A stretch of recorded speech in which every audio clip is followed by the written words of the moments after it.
The August 11 meeting of the Williamsburg City Council will come to order. Ms. Walton, would you call the roll, please? Mr. Zhang? Here. Mr. Pons? Here. Mayor Freiling? Here. Vice Mayor Foster? Here. Ms. Ramsey? Here. Our first item of business today is the approval of the council minutes from July 1st, 2016 swearing in and organizational meeting and the July 14th, 2016 meeting. Do we have any edits, corrections? Mr. Mayor, I'll move to approve the minutes as forwarded. Seconded. Ms. Walton, would you call the roll, please?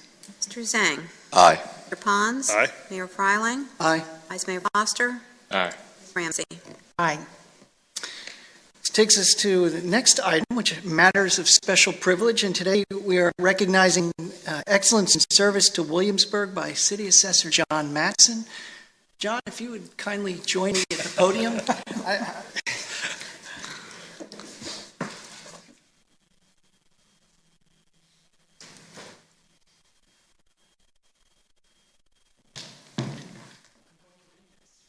I'll say a word, Awesome. and then we'll turn it over to you for your comments.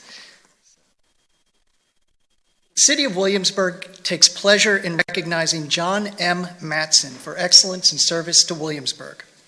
As the City of Williamsburg's assessor, John Matson is responsible for analyzing all aspects of property valuations citywide, assessing approximately 4,600 real estate parcels annually, and administering the city's real estate-related tax deferral and exemption programs. He has administered these duties diligently, with skill and integrity for the past 14 years. John has been a certified general appraiser by the Commonwealth of Virginia since 1992 and is extremely proficient at providing accurate and statutorily compliant real estate information for the purposes of levying real estate taxes. He has an open-door policy and is always kind and patient in his delivery of often difficult-to-understand explanations to support city valuations. He continually strives to improve assessment records for accuracy and transparency, and has vastly improved the records with digital pictures and links to the city's geographical information system. John also provides critical support to the Board of Equalization during their annual assessment appeals process. John Matson is a kind and compassionate, perpetually cheerful, and exemplary member of the city team, and is hereby recognized for his commitment to excellence in keeping with the best tradition of public service in the City of Williamsburg. This is signed by myself and Mr. Collins, but this award is enthusiastically endorsed by the entire City Council and comes from the heart and the voting of your fellow employees. So it's a tribute to the work that you do. I'd just say one more thing before you applaud John. When I have the opportunity sometimes to walk into the municipal building, and sometimes I do and don't have my glasses, and if there's a person down at the other end of the hall, even if I don't have my glasses on, I can tell it's John because his smile is so big. You can see it all the way down. The other thing is that periodically I'll hear from a member of the Board of Equalization about what a terrific staff member John is. What's really impressive is when you have a resident who's gone to John to maybe argue or question an assessment, and they come away with the same assessment, and they can still come and tell you what a great guy John is and how confident they are in the process. That says it all. So, thank you. Thank you, Mayor.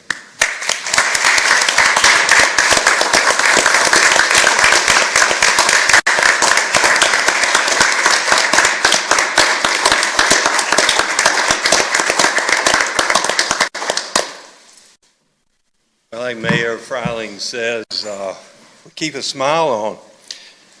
And it works. I mean, it really works. Great. I tell you what, today, I think I got up at 2:30 this morning and just flat being excited. This is something that hit a couple of weeks ago, and Sarah, thanks to him, I'm here, and Jack Tuttle. He says, "Hey, John," he says, "you've got to go to council on August the 11th. And my first response was, "What are we going to talk about?" As you all know, I love to talk, and I love to tell stories. And when I came here to the city in 2002, it was Thanksgiving. That was a short week, thank goodness. because there was so much I needed to learn, and at the time I felt like there was a lot I could give. So putting the two together kind of evolved what we have today in the assessment office, our GIS program, our tax assessment system, our data extraordinaire is what I call it, because if you back in those days, it was a pencil calculator, a piece of paper, and hey, let's go get it. Let's go find our sales. Let's go get our data. Let's go visit. And now it's pretty much paperless, which is a great thing. But the beauty of it is it's available for all the citizens of the city of Williamsburg, not just internal folks, for everybody. And everybody that's here has played a major part. My friend from the neighborhood council, she's here. I've done a couple of talks with them. All of y'all are co-workers, team members. Mark has done an awesome job to keep our data up online, keep it accurate, and also played a major role in our GIS program. Everything from the time that I came here started from scratch. We threw away everything that was in the office and made it to what it is today. And I tell you what, I'm proud. I'm very proud. So at any rate, before I break down, I want to say it's an honor. And what makes it even more an honor is the fact that I'm going to be up with the rest of the honorees. I call it the City of Williamsburg Hall of Fame. I just went ahead and gave it a title because it's in the municipal building, and they were great employees from 1992 up to today. And I'm just tickled to death, as you can see. So thanks again. Thank you.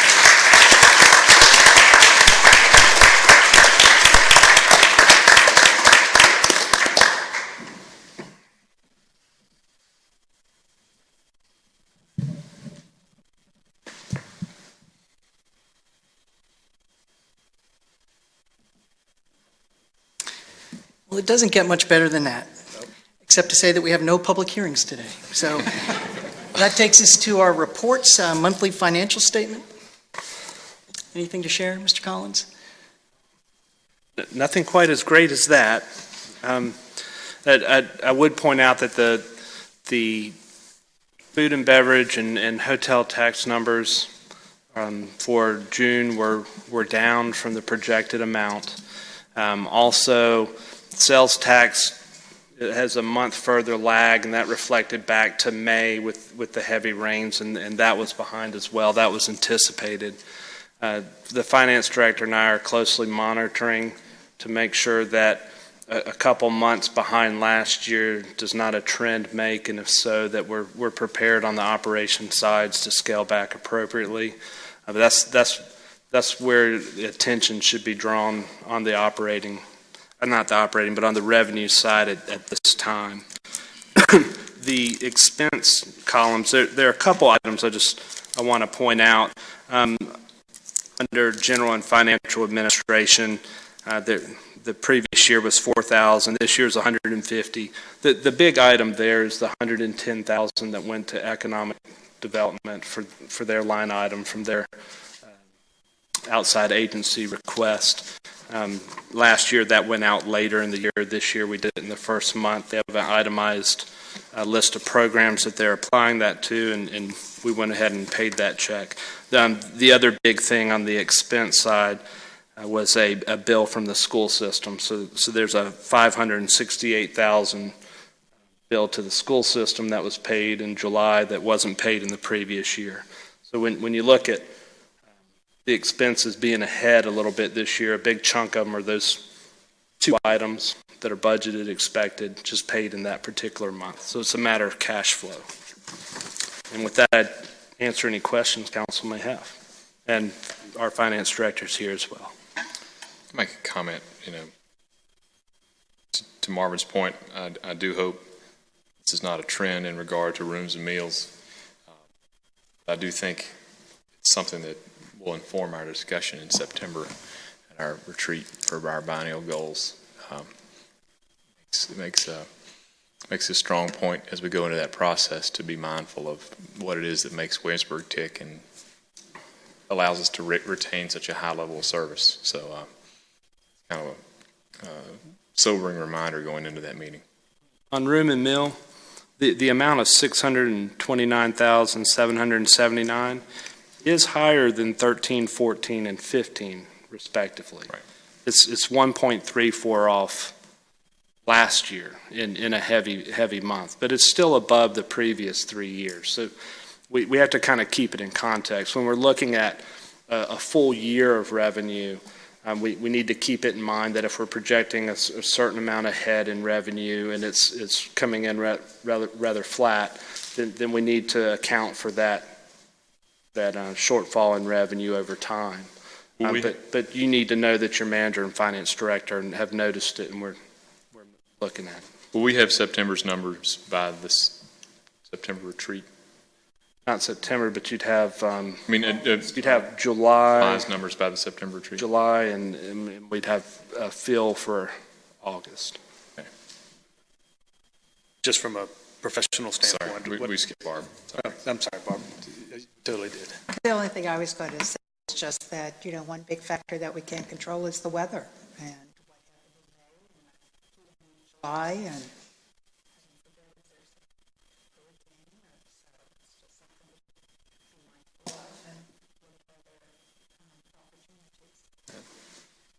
Agree. Thank you, Mr. Collins. Monthly departmental operating reports. I have a couple this month. Normally I defer to your questions. I'd like to point out a couple.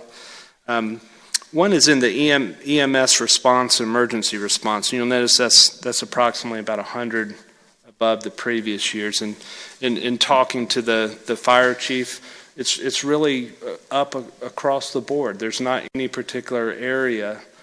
There are certain days where there was a large number of calls. One particular day, it came down the fire chief and contract employee went out on a call. I mean, it was to the edge. It's looking down the hall at the intern, going, "If we get another call, it's you and me, buddy." But with that said, I think it's good to point out that council, your funding of the 3 additional positions in the EMS are well timed with the increased number of calls. The switch over in EMS billing companies and the increased revenue that the efficiencies of that company and process are bringing are well timed for this. And just to let you know, we're looking at that. Some of that also is response outside. It's interesting that there were more fire incidents, actual fire calls also, and that drives those response times as well. So if our fire department's at Zabel Stadium handling the chlorine pellet, or if they're at a townhouse that's on fire, that requires, especially in the heat, that's requiring some of our mutual aid responding companies to participate in that actual event. The company that came to Williamsburg and would respond to calls during those incidents was actually a Camp Perry unit. And so we're pulling in the greater Williamsburg area to cover in that particular area. So between those two, that's the increased activity that you see in public safety. The other public safety thing I'll bring up is the letter received at lunchtime today. It's a letter that I had a feeling was coming. I knew it was coming because we'd had a conversation before. I kept hoping that it would be put off year after year after year. But I can't go without saying the appreciation and the understanding of Chief Slogey desiring to retire after 40 years of service this August. In announcing his retirement on January 1st, giving the city plenty of time to think through a process and how we work through this. but from your passion for CALEA, for the city of Williamsburg, for the people that work with you, thank you. I just want to be the first to say publicly for that. Thank you. And if council has any other questions on operating, that's all I have at this time. Have you asked him to reconsider? I think every day for the past year. We'll have opportunities going forward to publicly thank Chief Slogey, but 40 years is a long time to devote to a community. And on behalf of council, we can't thank you enough for everything that you've done. Gosh, you sure? Yeah. Okay. Yes, sir. That takes us to city manager reports. Great. All right.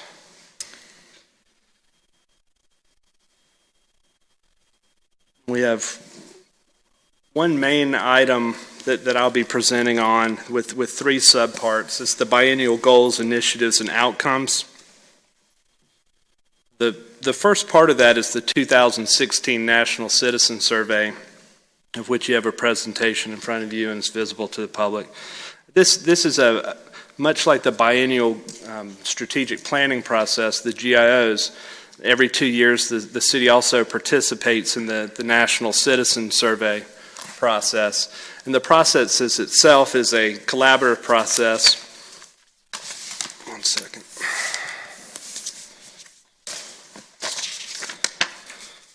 It's a collaborative process between the NRC and the ICMA, National Research Council, and International City County Managers Association. As I've mentioned to you in the past, this is not just a survey that is open to the general public in any jurisdiction to participate in, but it tends to be one that focuses on livability and the livability of Williamsburg. And it's not just about communities being habitable, it's about being desirable, being a place that people want to live. And so when you're looking at a benchmark with other communities in this survey process, you're really looking at communities that take that to heart.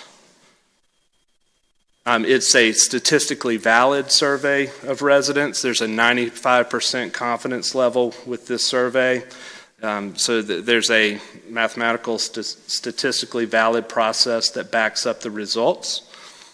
And the benchmarks are with over 500 communities this year taking the survey, so a few more than in the past.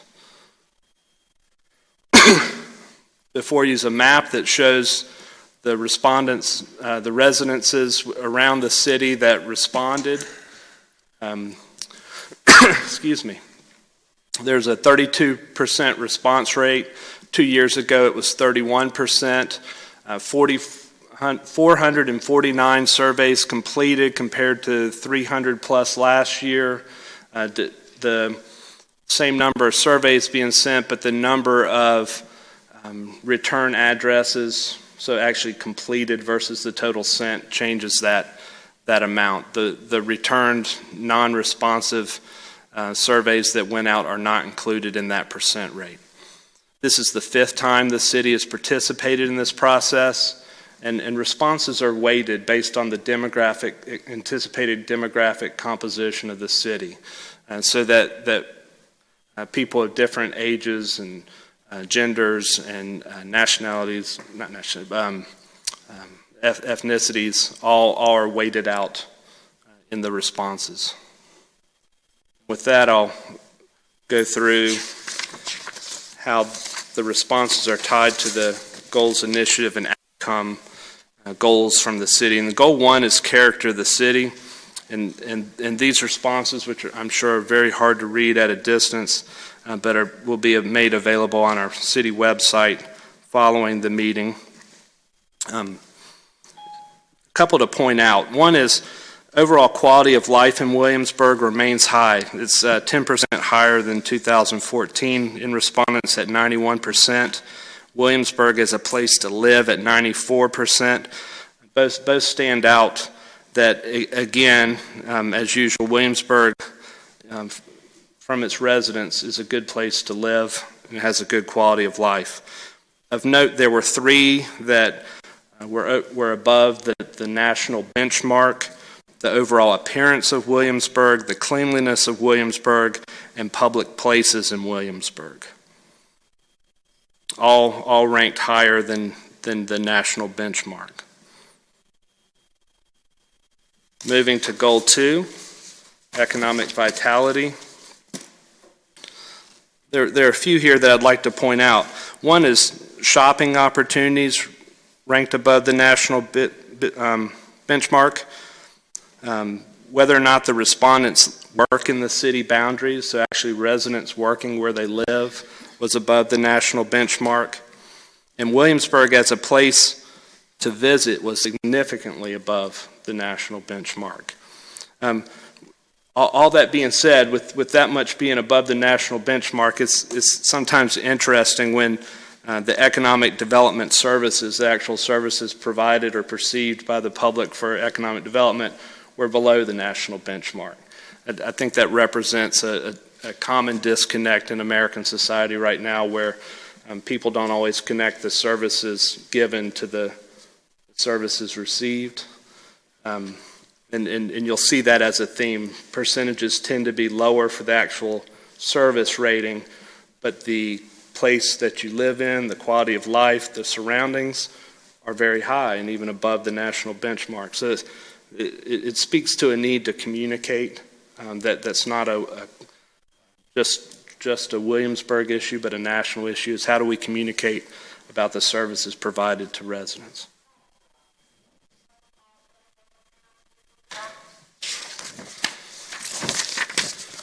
Goal 3 on transportation had 4 that were above the national benchmark and none below. Of note above were traffic flow on major streets, street repair, street cleaning, and the response on walked or biked instead of driving. All of those ranked higher than the national benchmark for Williamsburg. And all reflect to perhaps the repaving program that happened this spring that coordinated out well, and in the past, the pedestrian improvements. All of that play out to that. Moving forward to public safety. Again, very high percentages all the way down the public safety goal in the 2016 responses. One showing above the national benchmark on crime prevention services. But I just wanted to point out some high percentages. Safety in Williamsburg downtown commercial area, 97%. Safety in your neighborhood, 95%. Fire and EMS services were at 93%. An overall feeling of safety at 93%. So with all the stress that's going on in the world right now, the residents that responded to this survey have a very safe feeling about Williamsburg and where they live.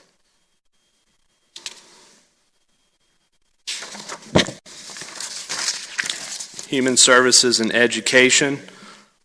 There were several that graded out above, none below within the Goal 5 Human Services and Education. Educational opportunities were above the national benchmark. Availability of affordable quality health care ranked above for respondents, and adult education ranked above.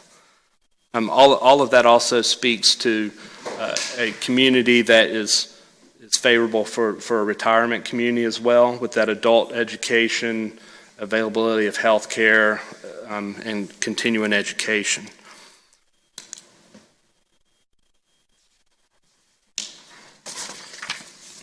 Recreation and culture, Goal 6, had 2 areas that were above the national benchmark and none below.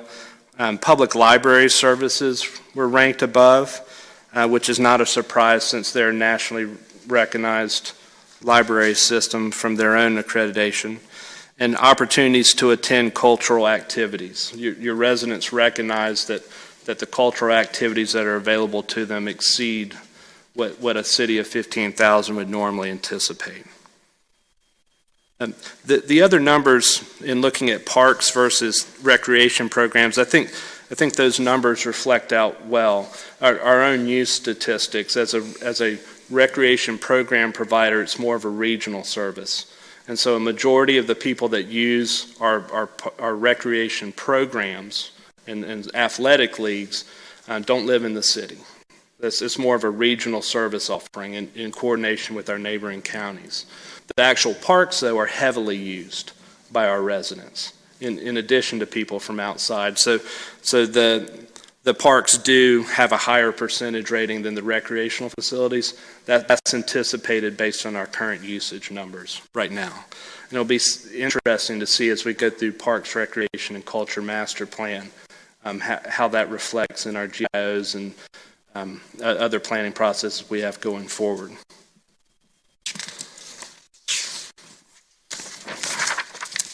Environmental sustainability, goal 7. There were none above or below here. Everything was matching the national benchmark. There weren't any major deviations from previous 2014 numbers. A lot of this has to do with the water, sewer, stormwater, yard waste pickup, recycling, garbage collection. The public perception of those service levels remain consistent from year to year here.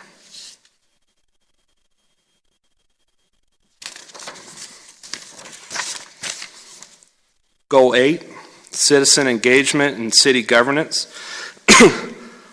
There were 3 that exceeded the national benchmark and none that were below. The 3 that were above was the percentage for the value of services for the taxes paid to Williamsburg. So there was a recognition that they received a lot for what they paid. The overall image and reputation of the city. People recognize their city's reputation and name higher than the other national benchmark communities. And confidence in city government. That's probably the one that I hold dear is the residents have confidence in their city government at a higher rank than the benchmark communities that participated in this survey.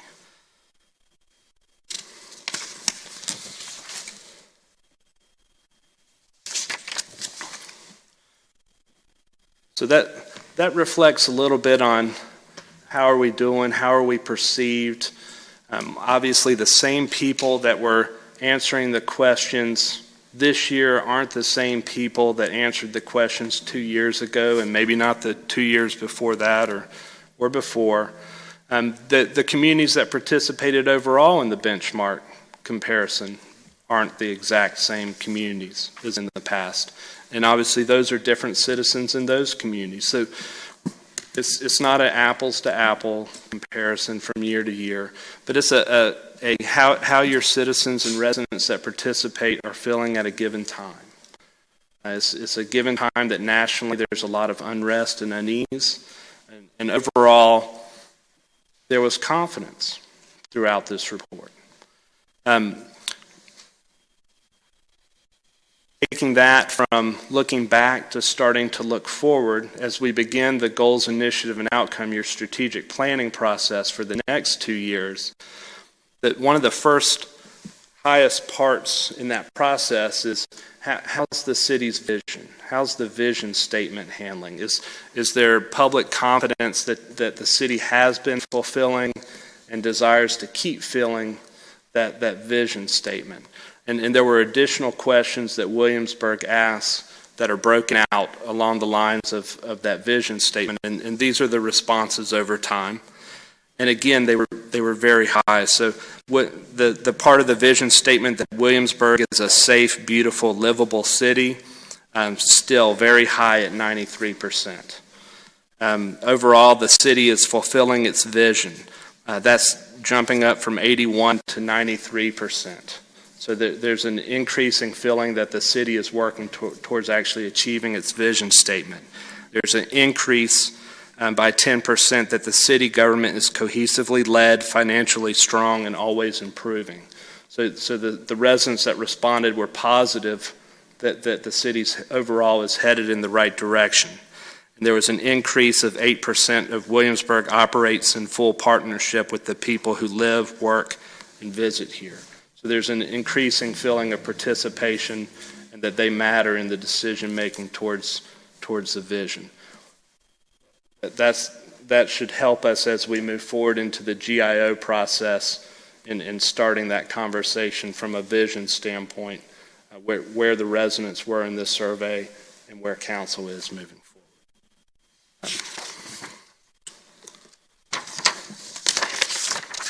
So if you take away some conclusions, Williamsburg residents continue to enjoy a high quality of life. Our residents identified economy and safety as a main focus area looking forward. They ranked very high looking back, and they would want the city to continue focusing on economy and safety. Additionally, education and enrichment is a positive feature of Williamsburg. That's seen as part of what makes this an exceptional place to live and retire, is the education opportunities and the overall enrichment and environment in which they live. And with that, I'd be happy to answer any questions council may have from the materials provided. In our Monday meeting, you made a point about the population of data in the study and all the communities it draws from. The point was, people who measure these things are already high-achieving communities. You don't send out this survey if you know you're below average or you may not like the result. So the population we're comparing ourselves against is already really strong. And then to have these results relative to that class is really impressive. So. Do we know what the response rate is for some of the other communities that we've benchmarked against? I can find out what a comparative response rate would be. I know you said that in some of the, particularly in the demographic categories, there were very few respondents. Just curious. Right. Yeah, so if a 28% of a particular age group or gender category would generate a certain number of respondents, if less than that number responded, then there would be a weighting of those responses up to close or near to the anticipated percent within the population, but never at a point that reduced the statistically valid confidence level in the response. So it always remains a 95% confidence level in the response during the weighting. But I can find out how other communities compared their responses. Mr. Collins, could you talk a little bit about the survey questions themselves, how they're generated? Are the surveys the same amongst all the municipalities that participate, or does each locale have the opportunity to ask certain questions? So the surveying company provides a standard list of survey questions, and you can pick which ones of those survey questions that you want to include in your survey. Then each community has the ability to pay additional funding to put in additional questions. So we add the questions related to our vision statement beyond the normal, and we do select all of the base questions. And those same base questions have remained pretty much, and they were the same as 2014. So I know that we were the same for ourselves, apples to apples, on questions from last time. But different communities may not provide recycling service, so they may not select that question. So you go through and go, do we have this service or not? If you do, you include it. If you don't, it's not included. So each community will validate the questions on whether or not it's applicable. And so that's where that changes. And then people taking the survey self-select whether or not they want to answer a question.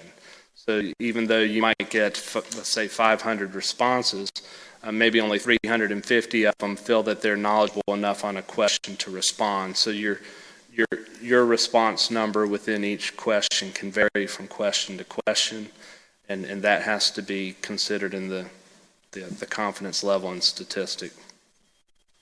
So when you say we choose the questions, how do we, because I don't know how we do this, but how do we internally do that? Is that a city manager thing, or do you bring the team of department heads together and look at this? What's our internal process?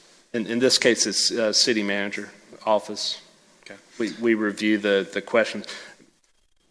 The main thing for me in reviewing it this past year was that we could get as close to the same questions, so that there's a consistency of question that goes from 2 years to 2 years, so that you can trend over time, not only against the national benchmarks, but within your own population question.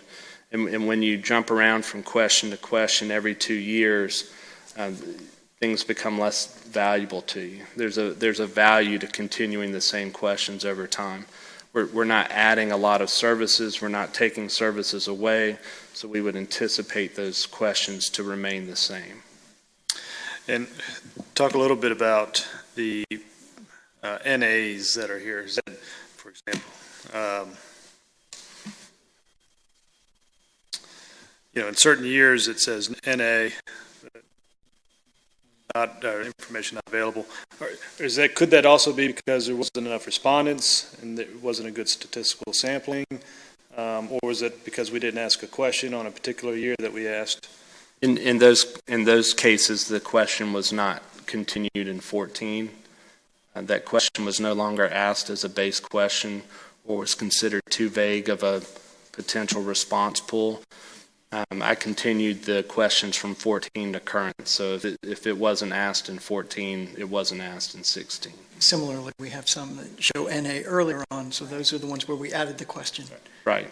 That's where there is some changes in the national base questions that are asked, and they'll find that the responses that they receive on some questions are not as valid as others, and they'll discontinue those. The ones that I've noticed, safety from property crimes, you get into a lot of perception, and you have to have knowledge of what a property crime is versus another crime. And they may find that they weren't getting statistically valid answers to those questions. That was not one of the base questions available in the city in the offering this year.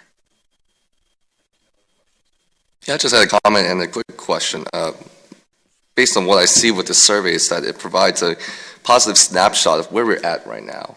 And I think, to echo the Vice Mayor's comments before, we're being compared against or with already high-achieving communities, and the fact that we've outperformed that, I think it's incredible.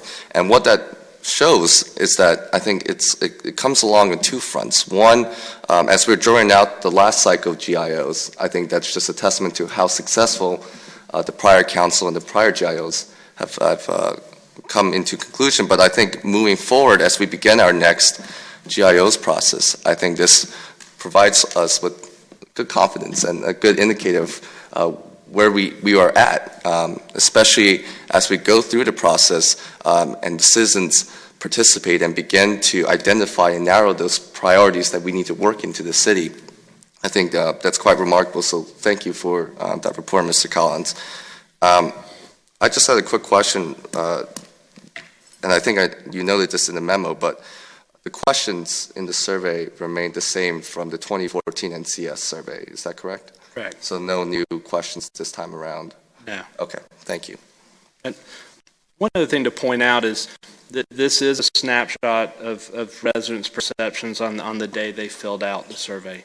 It by no means that the city is not perfect. We're not operational perfect. We're not excellent at all things. And there's lots of things we can improve on. But it gives us a general confidence on where we are and where we're headed. And it still has a lot of room for people to let us know where we can improve, and it does that as well. And we'll keep striving to be better. And we'll keep measuring so that we're able to do that. By no means does it mean we're perfect, but it does mean that we're going in the right direction. Excellence is a path to get there. It's not an actual destination that we reach. And so my takeaway as your city manager is that we are on that path, and that's a good place to be. If I may ask one follow-up question to Mr. Pond's question. If we have the flexibility to add questions of our own, kindness of the survey providers, as long as we pay for those questions, how then do they benchmark those questions nationally if we're picking out questions that we're making up? They're unable to benchmark the individual unique questions. So none of those are showing up in this list. Right. That shows up as the separate slide in the PowerPoint on fulfilling city's vision, and we can benchmark against our own comparisons, but we're not able to give the up or down arrows on the national benchmark, as no one else has our unique vision statement. Thank you. You're welcome.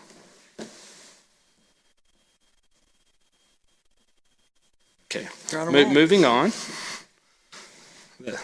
One of three component parts. Staff also provided the final assessment for the biennial GIOs.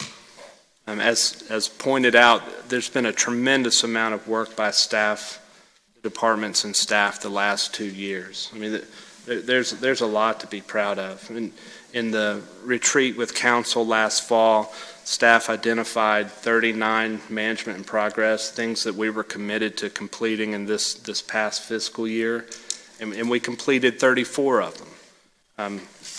That's decent. And when I gave you the 5 that we did not get done, the new rescue pumper truck delivery, it hasn't been delivered yet. It's anticipated to be delivered this month. They build that from the chassis up, and sometimes it takes a month longer than anticipated, and it's a large enough item that we want to make sure it's right before delivery. The parking garage equipment and software, the purchase was put on hold this year, and that has to go towards the downtown parking study that was being completed. Before we spent nearly $100,000 or $100,000 plus on parking garage equipment and safety equipment, we wanted to know, what we were going to need for that parking garage and what the long-term future of parking was. So that was put on hold on purpose.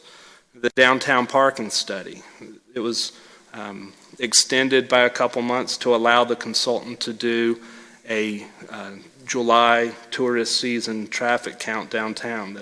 That's been done. The draft study is in its final workings right now, and it'll be presented to council, anticipated in September. So that's nearly done. And negotiating a school contract requires more than one party to negotiate, and the school system and the county and the city have worked through a couple other issues this spring, and we're getting to the point to start on that school contract negotiation. Completing phase 1 and phase 2 environmental analysis for the Blayton building property. Phase 1 was complete and reported. Phase 2, the consultants completed the work and it's under staff review. And we'd like to hold that for coordination with the downtown vibrancy design and marketing plan that'll be kicking off in the next month. So those are the 5 items that were promised as management in progress and had not been completed to date. And the 34 other items were completed and delivered. There are a large number of items in the report, the final assessment report provided, that updated all the efforts over the past 2 years of staff. It's a significant body of work. Again, that's a path to excellence. That's a path to implementing. And there's for approximately 190 staff to achieve that level of work. I'm proud to be a manager of that effort. But if you have any questions about the assessment or there are any places that we could improve or clarify, I'm here and staff's here at your leisure. Ms. Ramsey, questions, comments? No, I was just going to say it is quite remarkable that 34, 35 of them have been completed, and I thank the former council members for so hard and diligently.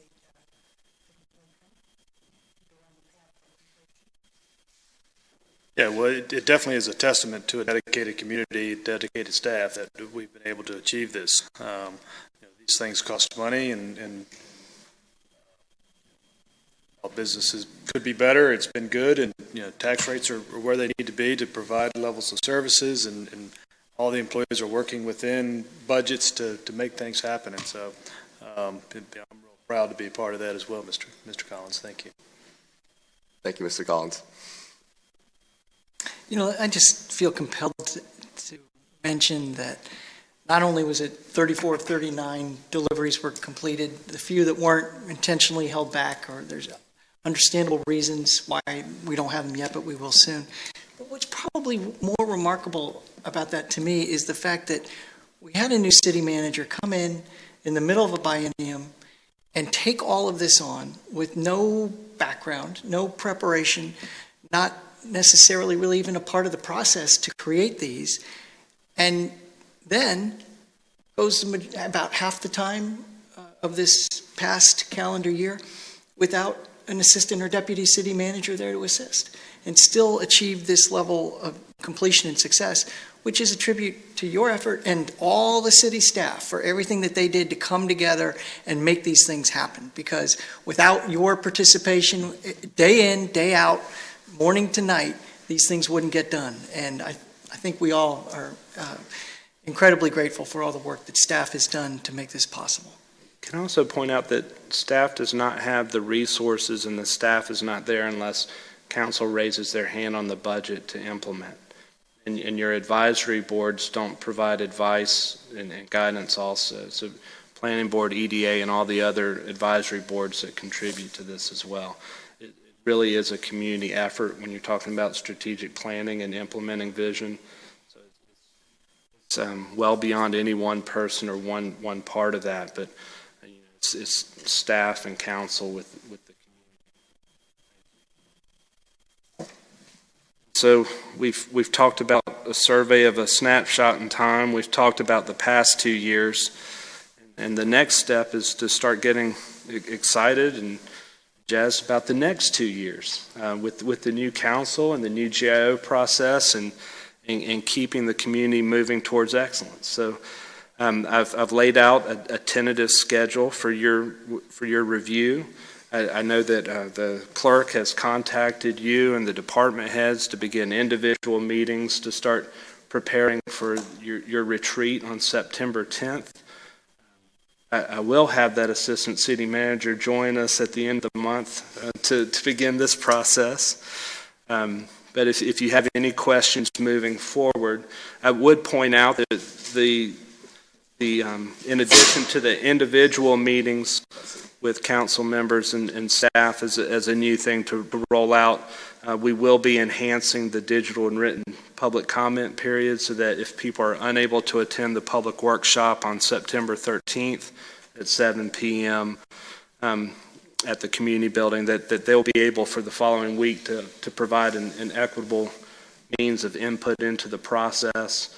We've also worked with the planning director and the economic development director with the planning commission and EDA to provide additional advisory advice for council going in to the process and not just a leadership meeting in the middle. So there's more of a role for your advisory boards rolling up as well. And we're open to any other enhancements you may see in this process. I'm happy to take any questions you may have. The fun begin. Yeah, and please take a look at the calendar. Make sure the space is clear for any of these sessions where our participation is necessary. And if there's a conflict, let's try to get that resolved sooner rather than later.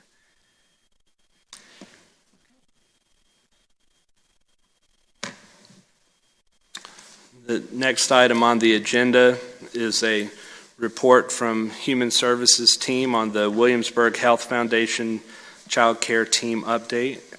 I will hand it over to Peter Wallentish and his capable staff to present. Mayor and council members, about a year ago, we started the care team pilot. which the Health Foundation had awarded us with a $260,000 grant to provide a different approach to child health initiatives. And we have Gwen Kitson here today to do the presentation, but particularly for the new council members, the reason this was a pilot is that it was a very labor-intensive program that is non-traditional in its approach from any public-private sector programming. And what I mean by non-traditional is it's not the usual 1 hour visit or a task or one task that an agency provides. Someone needs something. It really looks at not only the child's needs but the entire family's needs and provides non-traditional services, meaning what this team provides goes way beyond what most agencies, institutions are able to do on their own. So we've developed this with two partners. Ms. Kitson will go more into detail on that. And it is labor intensive, as I said. The three-person team consists of a coordinator, social worker, and a nurse. And they go well beyond and even the services we've seen in social services. So it's a great opportunity to show you what can be done when there's the will and the coordination with other agencies. And at this point, I'll turn it on to Ms. Kitson, who was hired as the coordinator.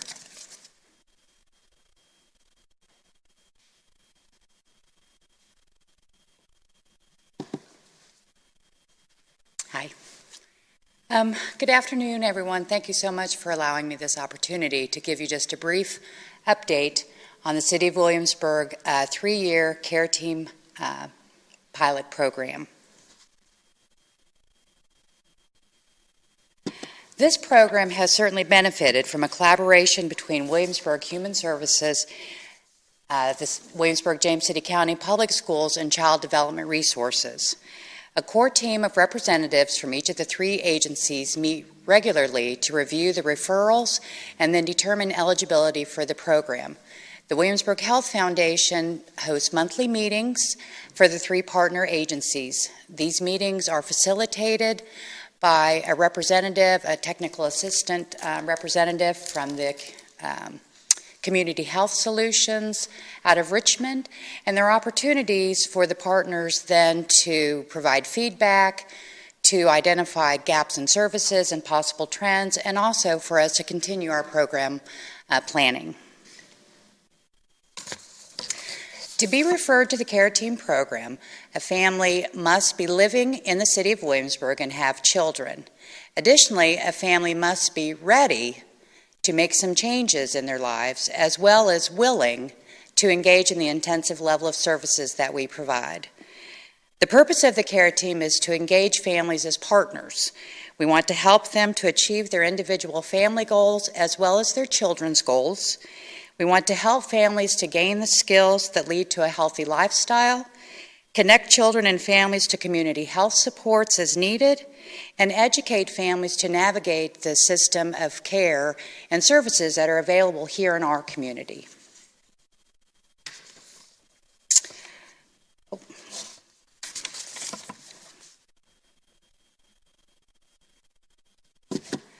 So during year 1 of this 3-year pilot, the Care Team received 30 referrals. These referrals came from WJCC schools, from Child Development Resources, and from the Department of Human Services here in Williamsburg. Of those 30 referrals, 4 families were found to be ineligible because they did not live in the City of Williamsburg. And of the 26 eligible families, 23 of those families then engaged in services. By the end of year 1, we had 20 families remaining with the Care Team, and will continue on into year 2. Now, these figures are from year 1, which ended June 30th, 2016. However, I do think it's very important to note that although the grant year started July 1, 2015, the Care Team program was not fully operational and accepting families until the end of September of that year. As Peter said, this is a very labor-intensive program.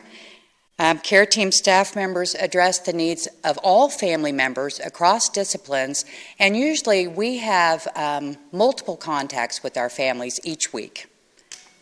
A typical family is headed by a single parent that has at least 2 children under the age of 18 living at home with them. Many of them lack stable housing and reliable transportation, which increases their risk of health-related concerns.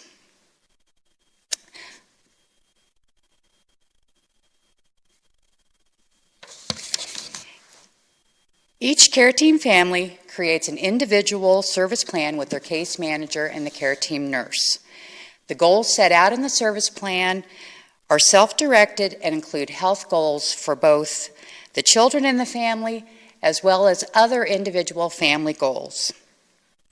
Goals are documented in individual files and then reviewed quarterly by the case manager and the nurse to determine the family's progress. The number one long-term goal of the care team is for children and their families to have improved health outcomes. Now, we are very pleased to be able to report that during year 1 of the program, 80% of the participants made progress in accomplishing at least 2 of the goals that they had identified in their service plans.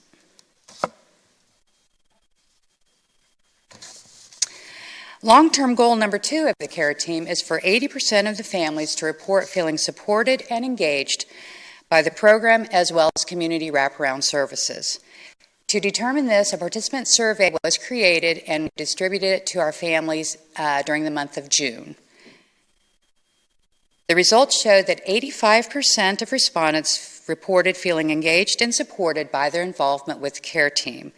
We'll continue to use the survey to monitor how well the care team is doing, as well as use any feedback to make program changes as needed.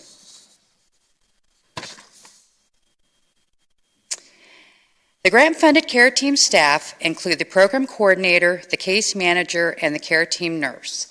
My role is the care team coordinator, and I'm responsible for a variety of administrative tasks, as well as I operate as a case manager for some of our families. The case manager is responsible for assisting families to develop their care team service plan that addresses the family goals and establishes outcome criteria for each goal, as well as updating the service plan again to monitor their progress.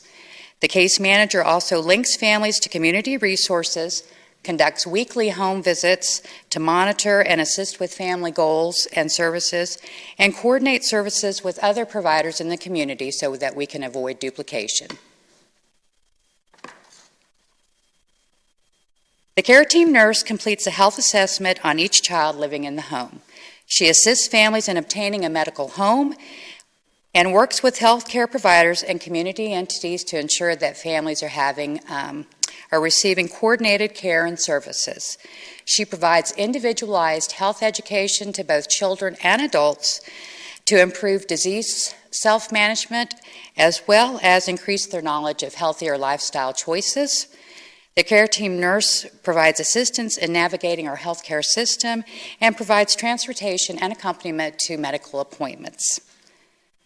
For many of the families engaged with the care team, this will be a long-term process, with families transitioning out of the program as new families transition in. Care team staff members often must assume more non-traditional roles, something many agencies aren't willing to do. A couple of examples I have for you is one thing our nurse will do is she will take a parent grocery shopping, and that's so that she can help the parent to identify healthier food choices and also help them to better utilize their SNAP benefits.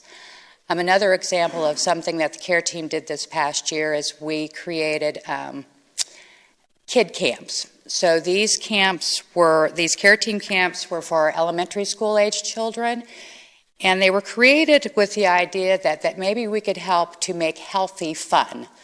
So we had the campers learned about bike and water safety, complete with water balloon fights, of course. They assisted us in creating healthy and delicious lunches, and they engaged in exercises that could be taken home then and done with the whole family. The Williamsburg Health Foundation has very generously renewed the fiscal year 2017 grant request presented by the City of Williamsburg. Care team is really excited and looking forward to year number 2 of this project. Thank you so much. Thank you. If you don't mind, in case we have any questions. Yep. This is an awesome pilot. It's great Really appreciate you coming and giving us this report. Tell me a little bit about the several families that qualified, but then it didn't engage in the services. Did you follow them at all? What was Well, the we had background? 3 families that once the services were offered, they declined. And we do know that at least a couple of the families were not stable in the city, and they were then gone. Okay. We did have 26 families and then 23 that engaged, and of the 3 that we discharged during the year, 1 family relocated and the other 2 families just determined or decided that the program wasn't for them. Okay. And I meant to say that and I forgot. I was just going to say that it's a wonderful program, and it's nice having a holistic approach. And I know from conversation with you before, I mean, it takes dedication not only on the staff, but also on the families to participate in this, and they have to sign up to be involved. And I think the staff should be applauded for all of the successes that you've had in the first year. It's hard to implement a program, particularly when you didn't get started at the beginning of the year, and then to have so many wonderful outcomes, and excited for you, and that the second year has been funded by the Health Foundation. Thank you. Well, and certainly we've had a lot of support for this program, and that makes all the world in the difference when people give you the opportunity to operate a program like this. And support that. It just, I've never been involved in something like this before. It's really awesome. And along with what others have said, but I think it's also good that there's actually folks, because sometimes reaching out for help is a struggle for some folks. And so to find 23 families that are, or 20, that were willing to accept their help from other people and open themselves up is a good thing as well. So hopefully the program can grow and more people will find value in it and want to participate however they can. And I think you raised a really excellent point, because we are very involved with families, and it does involve a high level of trust on their part to let us in to help. Which is a testament to the staff that they get out there and convey that confidence. So thank you. Just to echo others, want to commend you for all your progress, you and your team. Also, thanks to the Williamsburg Health Foundation for renewing the grant for year 2, but also just wanted to commend the proactive approach with this, especially the flexibility and being willing to take the non-traditional approach, which is, I think, was pretty cool, because you can certainly just put stuff out there and just say, do this. But I think what I'm heartfelt to hear and listen by your report, just the fact that people are willing to go out of their way to ensure that they understood these families got the level of service that they needed. So Thank you. thank you. You mentioned the criteria necessary for families to participate in it. They had to be referred by one of the partners, had to have children, live in the city. One that was really interesting to me, though, is they had to have the willingness to change. That is no small thing in of itself. We're all creatures of habit. Some of us are older than others, and we develop these habits over years, and all of a sudden accepting input from an external source, internalizing that and using that to change behaviors is really quite remarkable. Do you feel like, obviously there are different levels of buy-in depending upon the family. Have you seen any where there's been really dramatic changes that have been adopted by the family? We have a family. It would be a single father and a child, and he sort of unexpectedly became a single father, and really was not anticipating. And really, we like to joke that he came into this role kicking and screaming. But once he decided that this was where he needed to be, and he needed help. He was one of the first families, this family was one of the first families that we signed up, and he struggled to be able to pay rent monthly. There was a lot of financial hardship. He didn't have any idea how to where to turn for services for the child. There was, she needed some specialized services based on some experiences, and he is doing remarkably well today. He has paid his rent himself for several months. He's got a much better and more stable employment. The daughter has received the services that she so needed and is doing very well. She's thriving, I would say. So he's definitely, this particular family has come a long way since last September.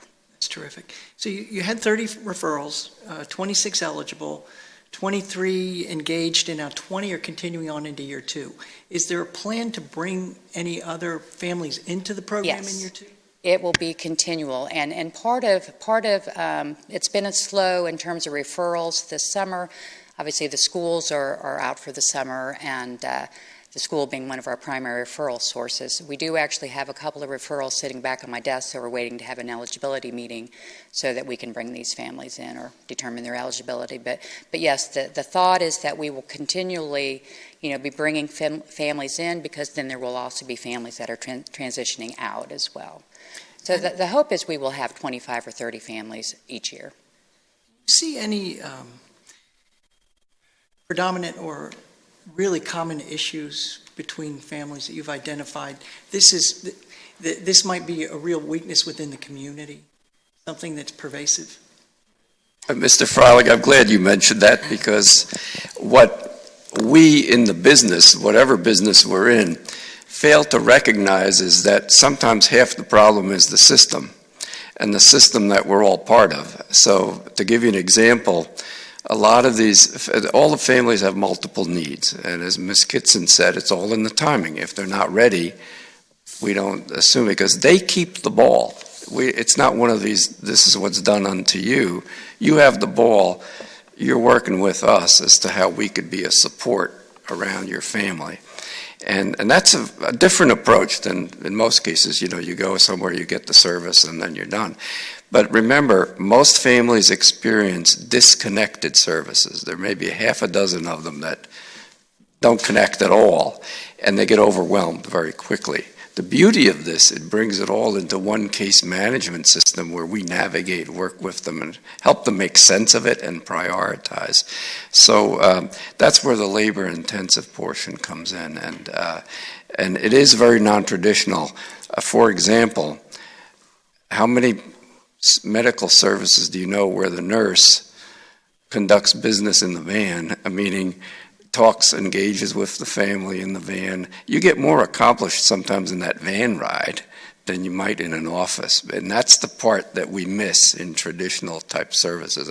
I could go on with that, but the beauty of it is that it just brings it all together. And I think, as Ms. Ramsey said, the level of trust that gets built up really helps then with the engagement and the change that people are able to make themselves.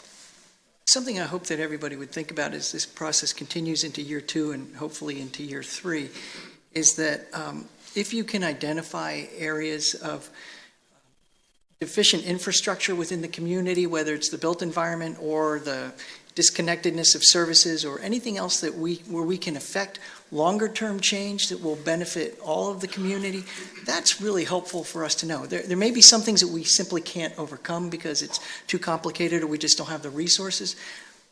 But I think you're getting a unique perspective that we don't often have in the traditional model. So if you can aggregate that somehow and let us know in the end, I think that would be really helpful. If I might say, the Health Foundation priority, and they're working with us on this, is to see that this project, this type of program, can be replicable in the community. We are already starting in the second phase where we're doing presentations not only to the Foundation Board of Directors but to other localities as to how this might be replicable in their own localities. Now, of course, everyone has to adapt to their own assets and deficits, but we're already in the process of doing that. Thank you. Thank you very much. One thing to share with fellow council members is that this is a 3-year pilot. We're heading into year 2. Year 3, at the end of year 3 is not that far away. So if we see continued success here, if we see real health outcomes, what do we do at the end of that 3rd year? Because every one of these families that we help, not only is there a great human benefit, it's the right thing to do, it's helping people, especially the children, get off on the right foot, but it's money that gets saved in the longer term from other other types of expenses that the community can incur. So we will have to determine our tolerance or willingness to invest additional money depending upon the value we see at the end of that third year. Unless the Community Health Foundation is interested in exploring, I know you can't answer that, but we can talk. Thank you. So, thank you very much. That takes us to the much anticipated city attorney report. Members of council, Mr. Mayor, I'm just going to quickly go through some presentation regarding the legislative update for 2016. I'm going to express the same preface that I do every year. This is not intended to be exhausted. It's not intended to talk about every bill. It's just intended to highlight some of the bills that we thought would be of interest to council, or that council will see again in the coming months in terms of ordinances that are before council. So House Bill 15 amends Section 58.13506 that provides that if there's an item of tangible personal property that falls into multiple classifications for purposes of taxation and they're at two different rates, the lower rate would apply. That's true for all items of tangible personal property that are taxed. Let's see. House Bill 127 amends the tax exemption for spouses of military members who are killed in action. So we talked about this the last couple of years, and there have been some additional amendments this year, but those are primarily driven by the Department of Defense. So apparently there are multiple classifications regarding how someone is killed in action, and so they have clarified that not only in addition to the killed in action classification, but died as a result of wounds received in action, qualify for purposes of the tax exemption. Also, they made an amendment to include garages and sheds as part of the tax exemption, not simply the single-family dwelling or the dwelling on the property and 1 acre of land. So that has been amended as well, and you will see that in an ordinance next month. House Bill 148 amends the deadline by which the locality must fix the real property tax rate to provide for an additional month if council chooses to take it, so from April 15th to May 15th. House Bill 367 provides that if there is a business that is non-conforming and has received a business license continually for the last 15 years. So you have a business that's been in the same location for 18 years, and 10 years ago the zoning changed, so now it's a legal non-conforming use. And they continue to hold that business license and pay their taxes, they're entitled to apply for a rezoning or an SUP without having to pay fees to the locality for that application. So you'll also see an ordinance about that.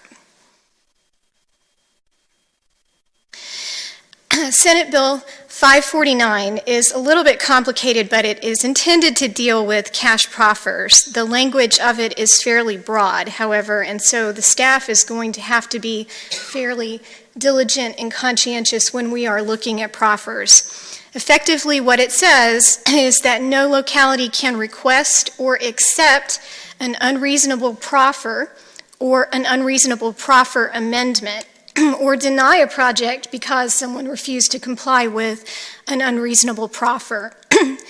And the code section defines unreasonable proffer. So a proffer is unreasonable unless it addresses an impact that is specifically attributable to a proposed new residential development or other new residential use applied for. So that's for on-site development proffers. And for off-site proffers, it's deemed unreasonable unless it addresses an impact to an off-site public facility due to the creation of a need, due to exceeding facility capacity at the time of the rezoning. So how far prospectively that one can look is not clear from the language of the statute. It also doesn't appear to take into account the possibility of having multiple. It's going to make it difficult if you've got multiple projects next to each other. How do you assign those things that are directly attributable to each one of the projects? So it has the potential to be fairly complicated in terms of staff looking at proffers and assessing whether or not proffers are appropriate under this standard. That's a good question about that. We don't have this issue really within our community, but I know it exists elsewhere, where the zoning, where projects have been approved but not built. So there might, in one of the counties, there might be another 1,000 homes that can be built, but the developer just hasn't followed through yet because of market reasons or whatever. If a new project is coming along and that capacity of that project, when you add to everything that's already been approved, would push a facility over the limit, is that still unreasonable because it's not directly attributable to that project? Well, that's not clear at this point from the language. It's eventually going to be an issue that if the language, as far as we can determine, is not clarified, that a court is going to have to determine. So whether something is directly attributable to a project or not is going to depend on the data for that particular project, what is reasonably foreseeable, what is actually on the books as opposed to what the expectations are. So there are some things that are going to play into that, and we're going to have to make the best decisions that we can with respect to accepting proffers, understanding that proffers are voluntary conditions that someone is proposing. Many jurisdictions have proffer policies and cash proffer policies where they deem an impact to be X for a community, a residential community of such and such a size. And I think that's what this was designed to target, as opposed to a road that's needed to deal with the service of a Or traffic light. That's that might right. be necessary, right. So an aggrieved party, someone who thinks that a proffer is unreasonable, has the right to contest a denial of the rezoning within 30 days. Now, normally the standard when a court is reviewing a legislative decision is whether or not that decision was fairly debatable, which is a pretty low standard. It's legislative discretion. However, this statute changes that, so the owner proves by a preponderance of the evidence, which is 51%, that the proffer was unreasonable. And then the burden shifts to the locality to prove by clear and convincing evidence, which is a higher standard, that the denial of the rezoning because of the proffer was not unreasonable. So it shifts the burden of who has to prove what in a courtroom. So if the court makes a finding that the proffer or a proffer amendment is unreasonable, then the court can remand it back to the local governing body for rezoning without the proffer. If the locality refuses to rezone the property, then the owner essentially gets to build their project, and the locality is enjoined from enforcing its zoning with respect to that project or impeding that project. I have to jump in here again. So it already says earlier on, a locality cannot request or seek a proffer. That's what proffers are. Right. So you can't do that. So how does one get an unreasonable proffer? If the locality hasn't requested it, it can only come from the applicant who proffers the unreasonable amount of payment for something that's disconnected to their project. Proffers are voluntary, but they don't happen in a vacuum. So you have a project and you come to the locality and you say, I have this project I want to build. Here's what I think the impacts are going to be. This is what the locality thinks the impact will be, and they determine what they're going to offer as an impetus to rezone the property in terms of proffers. Now, some localities do that with cash proffers. We don't have a cash proffer policy that we followed. We look at individual projects and the impacts. But that's how you get from... It just seems like a potential developer could make a proffer that's just goofy. And then the project gets denied, and they can take it to court and say it was denied because I made this proffer that's unreasonable. Then we have a burden to prove that the proffer was not an appropriate proffer. We denied it, not because we denied it appropriately under the statute. It amazes me how we come up with these things. This is a difficult, that's why there's 4 or 5 slides on this. This is a difficult issue, and it remains to be seen how it's going to be interpreted by the court. And so it was directed for a particular type of project. It's going to have an impact on our projects. For us, it is being very, very careful with our proffers and making sure that they really do have an impact, and we're looking at them carefully and making sure that the staff feels comfortable that we're not asking for anything that would qualify as unreasonable. And I have confidence that we'll be able to manage this, but I could see where this would be very complicated in other communities across the Commonwealth. The expectation is that it's going to be very complicated. House Bill 578 and Senate Bill 150 amend the purchasing procedures so it prohibits a public body from requiring a bidder for architectural and engineering services or IT services from stating their objections to the proposed contract as part of their RFP. So when we enter into a competitive negotiation, we receive bids, we post the contract is available as part of the bid package. But we don't, and now are not allowed to require the person who is bidding to tell us they don't like our contract before we sit down and actually negotiate the contract. House Bill 1108 prohibits public bodies from conditioning eligibility for a contractor based on their experience modification factor. So that's a factor that's assigned to a contractor by a rating service company in accordance with a formula that they use that effectively determine how much their insurance is going to cost. So we're not allowed to ask them what their modification factor is in the beginning of the process to allow them to bid. It's not a qualification for the bid, which means that it could cost us more money in insurance if the bidder has a poor modification factor score.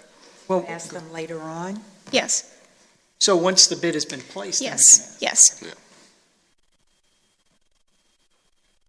House Bill 1166 allows us to use small purchasing procedures now for transportation projects that don't exceed $25,000. House Bill 233 allows a locality to fund basically an EAP program for volunteer firefighters. It's not mandatory, it's voluntary, but if the locality chooses to do that, it has to be comparable with the EAP program that's offered to employees. House Bill 412 prohibits localities from regulating drones. This expires July the 1st of 2019. I don't know whether it will continue to be enacted after that date or not. So we can't prohibit people from operating drones in the city of Williamsburg. Does that include that you can't prohibit them from launching, or whatever the proper term is? We do not believe so. We believe that we could prohibit someone from launching off of a city-owned piece of property. If they could fly it anywhere they Anywhere. want. Mhm. Have anything to do with the size of it?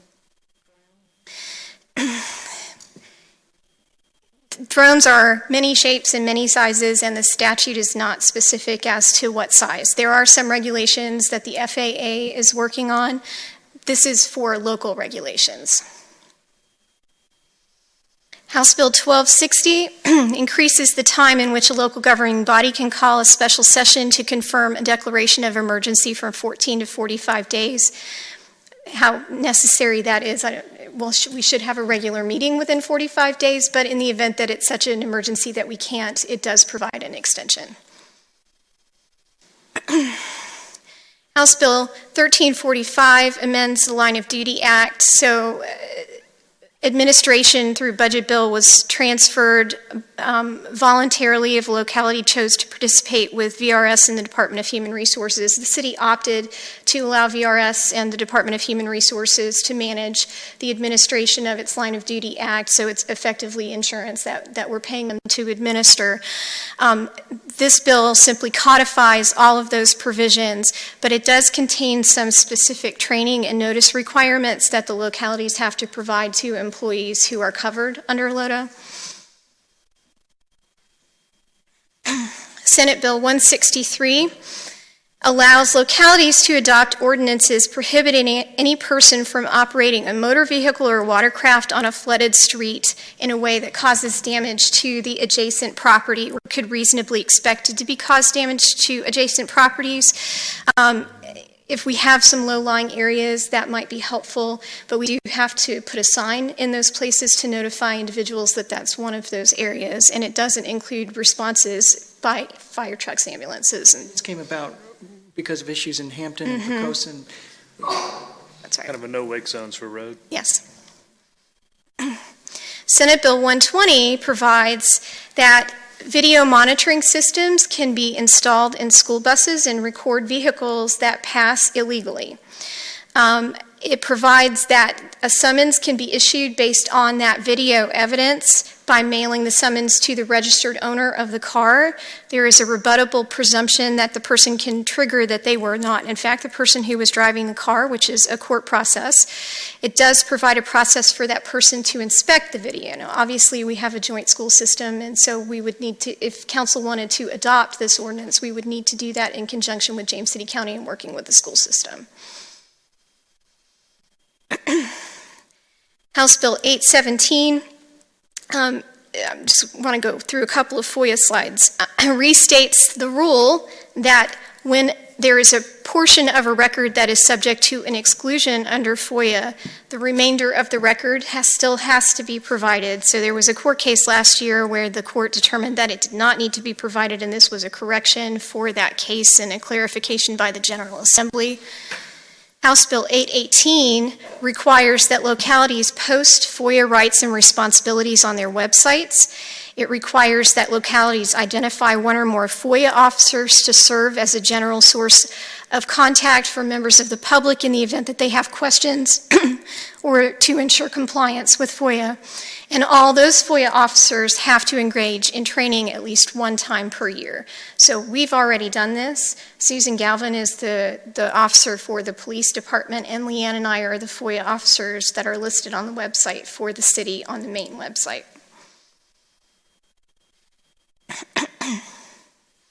Senate Bill 493 amends FOIA to clarify that local governing bodies and school boards are not permitted to talk about pay increases for themselves in closed session.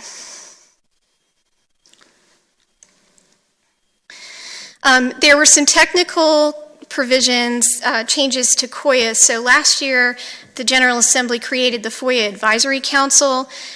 Most of the provisions in COIA that were changed this year was to implement the FOIA Advisory Council, the COIA Advisory Council providing ethics opinions and creating forums.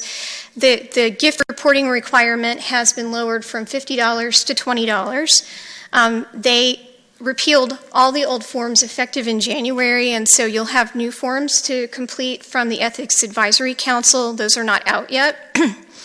It establishes a new annual reporting date for January 15th. Instead of twice a year, you're only going to be reporting once a year on January 15th.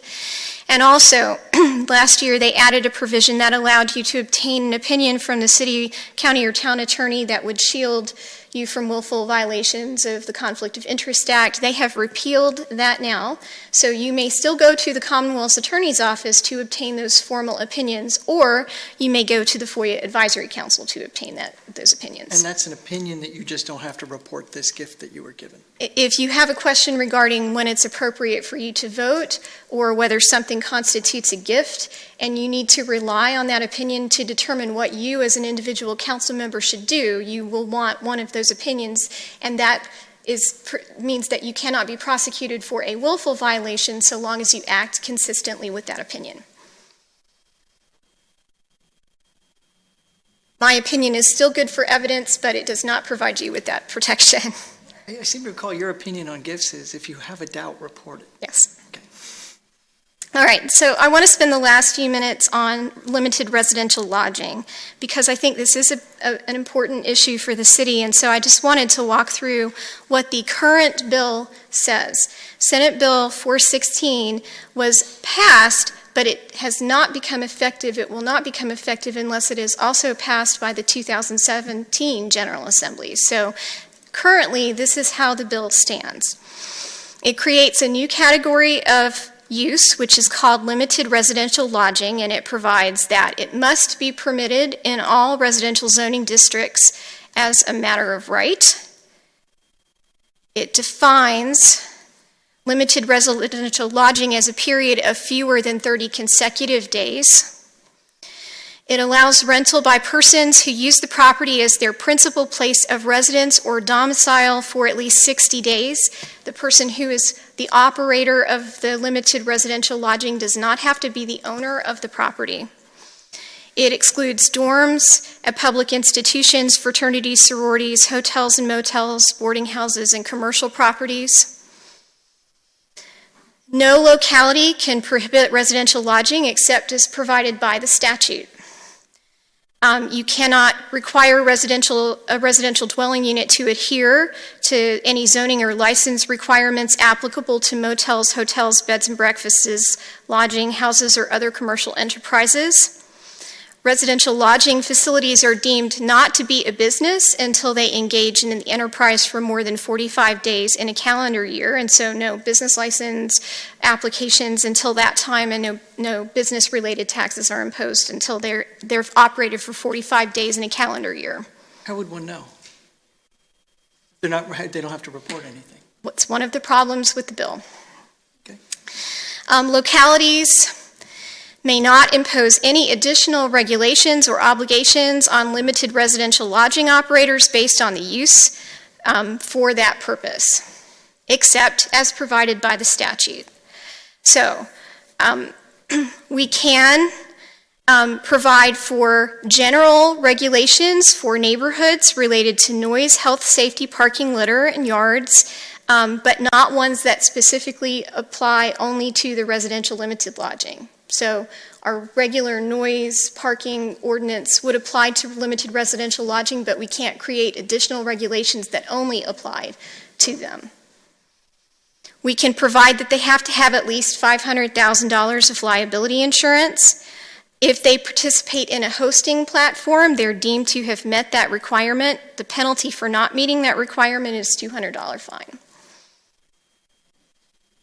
Localities can adopt ordinances that prohibit or restrict a residential lodging from being used as a residential limited lodging if they don't pay taxes on timely payment of taxes. That's problematic because they're not reporting the taxes to the city of Williamsburg or any other locality. Localities can audit, but only those limited residential lodging operators that don't utilize an online platform. And localities can require operators to register their name and address on an online portal. So the idea is that the hosting platforms are going to deal with the state level, and then the operators will deal with the hosting platforms. So the hosting platforms are required to register with the Virginia Department of Taxation and enter into whatever agreements are appropriate. The hosting platform will collect the taxes. They'll pay those taxes to the Virginia Department of Taxation. The Virginia Department of Taxation then sends the local taxes back to the localities. The hosting platforms are required to notify the individual operators that there are local taxing requirements. The information that they provide to the Virginia Department of Taxation, however, is confidential, and it will not be provided to localities, and it is exempt from the Virginia Freedom of Information Act. So we can't obtain any information from the state regarding individual host operators in the city of Williamsburg. We cannot obtain any information from the Virginia Department of Taxation regarding the hosting platform and their operations and their tax collections. So that's all confidential from localities. So they're removing localities from that level of this. The hosting platforms can only be audited by the Virginia Department of Taxation, not by the localities. There is no state audit of individual operators utilizing the platform, and the hosting platform does not have to provide individual identifying information to the Virginia Department of Taxation when they are being audited. So each individual operator gets an individual number, and that's how that operator is identified for purposes of the audit. Can I ask a question there? Mm-hmm. Okay. So we have access to none of this information. Right. The Virginia Department of Taxation does have access to the information, but they don't know who the individuals are. That's right. So how does anybody know if somebody has rented a property for 45 days that would then qualify them as a business and make them subject to the business taxes? One of our concerns. Well, somebody would have to do an inventory of what's on a website and then cross-reference that to an But you can't, I address. mean, you just say, I took it offline because I was going on vacation. You know, I mean. Yeah, but I'm saying, Yeah. I mean, it's considerable effort for anybody to follow through on this. And when we talk about taxes, the $2 room night tax does not apply here. Not for the first 45 days. The language that specified that was removed from the bill, so it's not clear to me what taxes are specific. There are a lot of problems with the bill.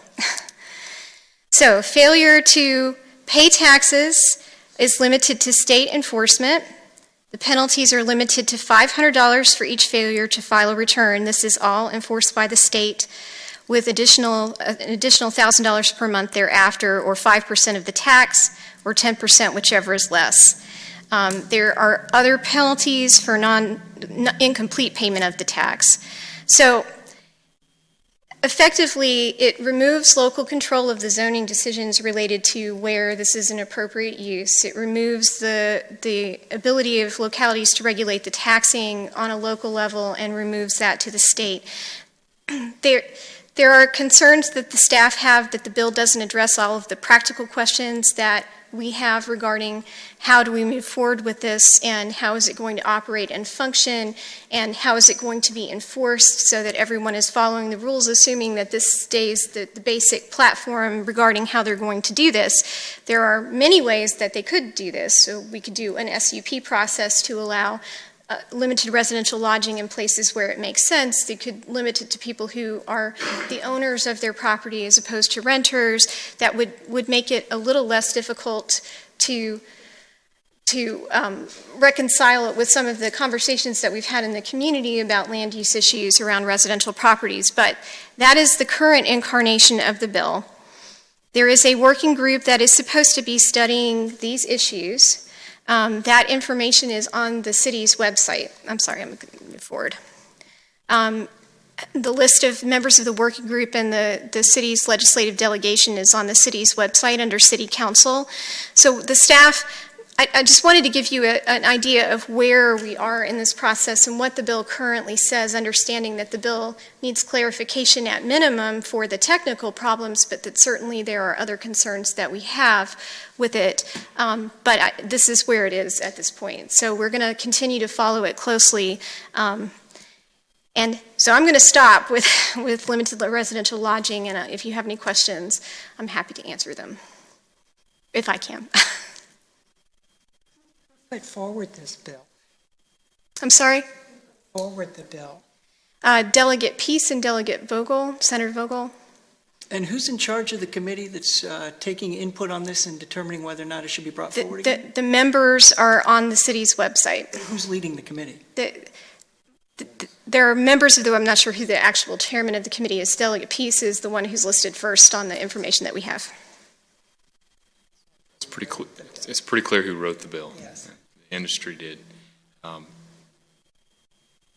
our perspective, this is a huge issue. I'm interested in how we tailor our legislative priorities accordingly, because there's so many aspects that need attention.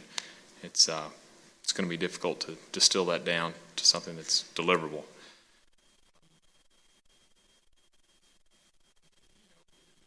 Very few community associations in the city, with several notable exceptions. Port Ann's a large one, but those neighborhoods are still protected. But the ones without community associations are not. So. Yes, and I neglected to forward my slide. So the last slide was, if there is a restrictive covenant that prohibits short-term rentals, those still stay in effect. Sure. So if your neighborhood doesn't permit them pursuant to those covenants, that contract will still control. Right. So this is something we're going to have to really put a statewide, localities, unified voice toward, because Williamsburg alone, this isn't just a problem that's going to affect us. It's going to be every small town, particularly college towns. So, a lot going on here. Well, I think it's just a big issue across the country.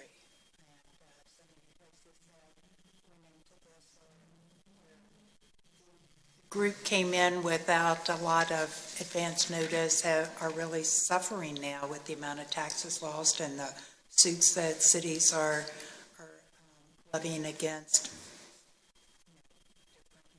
different platforms. Simple and easy a thing as people thought it would be to supplement someone's income. Yeah. Well, there's no question. I think it's the new reality of this online commerce that we're going to be faced with in taxation. So I think this is not just the beginning, but it's certainly not the end. And we got a lot of other challenges that will come along in the future. But with this one, it is particularly alarming when you consider that the city is 9 square miles, and much of that is made up of the College of William and Mary and Sloan Williamsburg, and we have such vulnerable neighborhoods on the fringe that would be popular to be used with this Airbnb. Because it essentially guts a lot of the things that we have in place now with, house. We spent many months talking about bed and breakfast years ago and making sure that bed and breakfast stayed on the commercial corridor, so not to detract from those neighborhoods further back, because we wanted to preserve a community where people lived and it was their homes, and I think this is a detraction from that. And so I think we are going to have to be diligent and creative, and hopefully work with our local legislative group to offer amendments to this bill, fight the bill.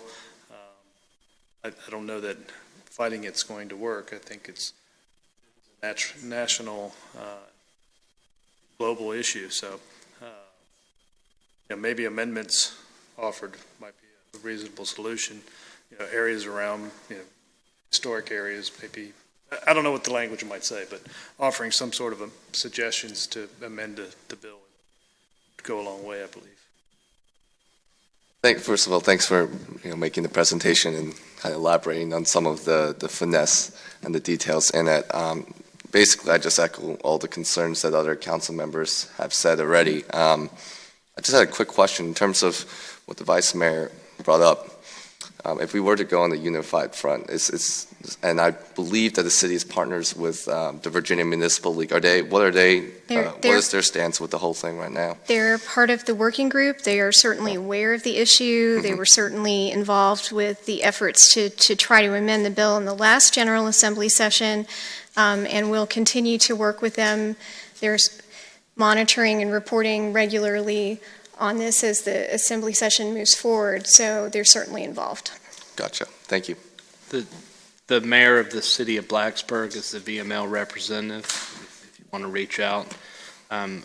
Noticeable absence on that committee are anybody from Greater Williamsburg or Virginia Beach, the top two tourism areas of the state of Virginia.